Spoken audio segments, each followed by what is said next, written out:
আসসালামু আলাইকুম ওরহমতুল্লাহি ওবরাকাতু। অনেকেই জানেন যে রেউটারের দিয়ে পানি কমে, তো অনেকে খুঁজে পান না কোথা থেকে পানি কমে, কী আসে বিষয়।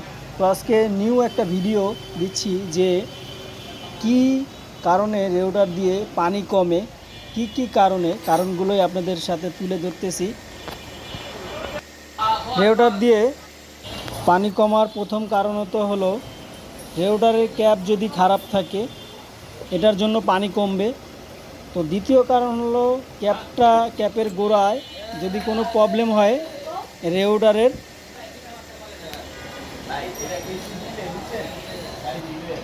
চতুর্থ হলো ফ্যানের স্পিড যদি কম থাকে পানি কমবে এবং হিট হবে।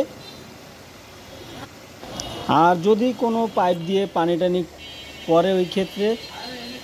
আর বড় একটা প্রবলেম হলো সেটা যদি ইঞ্জিন কোনো কারণে হিট খেয়ে যায়, এই কারণে। ধন্যবাদ সবাই।